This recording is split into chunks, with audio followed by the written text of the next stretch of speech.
Concerning condition at Lyles versus Oblique Seville event leaves track community frustrated. Ridiculous.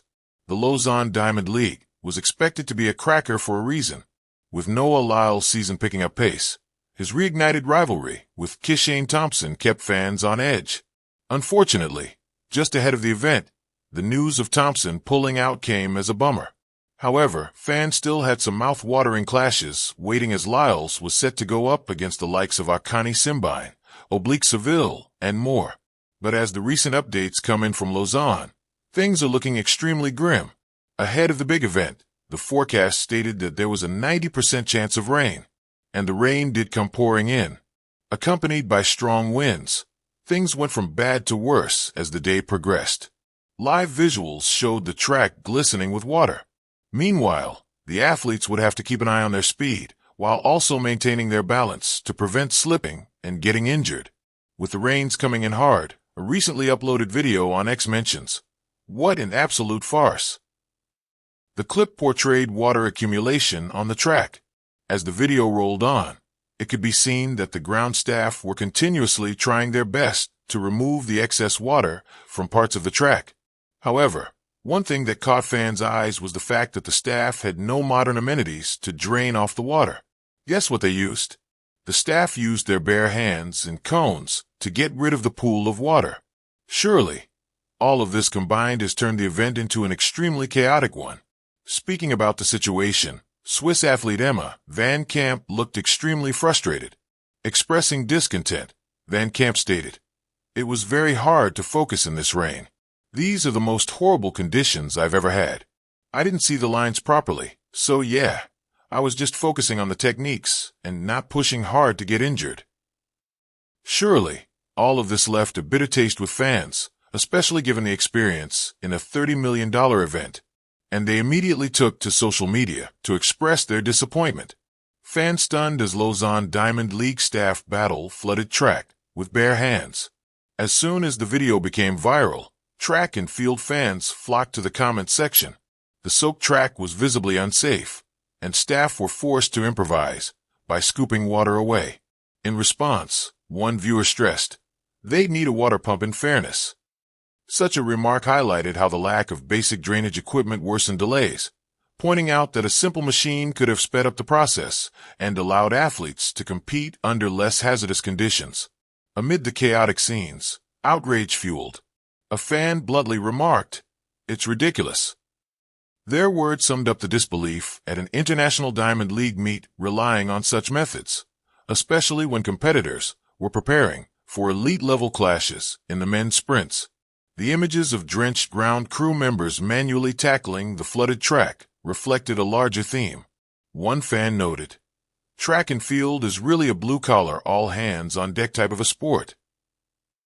Such a frustration underscored how, unlike more commercialized sports with advanced infrastructure, athletics often relies on raw effort and minimal resources, even on its biggest stages. Beyond inconvenience, the chaotic cleanup sparked criticism about professionalism. A sharp reaction read, "This is atrocious." That sentiment reflected the frustration of how such a high-profile competition could be so poorly managed, especially when weather forecasts had already warned of heavy rain. Yet measures seemed inadequate to handle the scenario. What struck many was the sheer improvisation. As seen in the viral clip, staff bent down with bare hands and cones to push away water.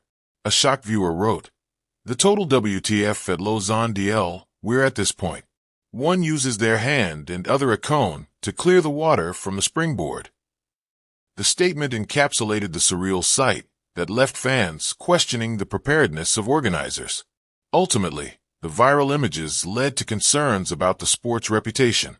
As one fan summed up, "There must be a better way." Not a good look. The observation pointed to how global audiences may view athletics when an elite Diamond League meet showcases rudimentary solutions, raising questions about how the sport presents itself on the international stage. With a widespread discontent growing, it now remains to be seen what happens next. It was meant to be a thunderous showdown among lightning-fast feet, a modern reminder of why the sport was built on split-second brilliance. The Lausanne Diamond League promised high-octane excitement. Lyles still healing from an ankle setback, was back in sprinting form. Oblique Seville, the Jamaican prodigy, was surging with unstoppable momentum. Fans waited, anticipation crackling in the damp air. But nature had its own script for the night. A 90% chance of rain had been forecast. Yet, nothing could have prepared the stadium on that June evening. As droplets turned into a torrential downpour, the track transformed from a battleground into a perilous waterlogged canvas. Rivulets formed beneath athlete spikes, reflections shimmered where lightning-fast motion usually reigned, and anticipation turned into apprehension. Essentially sports. As the track staff battled the flood, armed only with cones and their bare hands, brave, yes, but utterly outclassed, the scene dropped jaws across the globe. A fan on X, formerly Twitter, captured the moment perfectly. What an absolute farce. Essentially sports. The icy grip of frustration. Track and field is often regarded as a blue-collar sport, raw, grounded, and about hustle. Yet, even humble grit has its limits. Watching a $30 million meet descend into improvised water removal, fans vented with shock. "It's ridiculous," one commented, biting with disbelief. "There must be a better way, not a good look." Essentially sports. Swiss athlete Emma Van Camp, caught mid-performance, echoed the sentiment. "It was very hard to focus in this rain. These are the most horrible conditions I've ever had. I didn't see the lines properly. I was just focusing on technique and not pushing hard to get injured." Essentially sports. These voices, fans and athletes alike, felt weightier than any drop of rain. The uproar wasn't just about inconvenience. It was about the image of the sport. Here was a showcase of athletic excellence, hobbled by a lack of foresight. Difficult weather arrived, yes, but where was the infrastructure to meet it? Enter the sprinters. Through the fog of frustration, two sprinters carved clarity. Oblique Seville.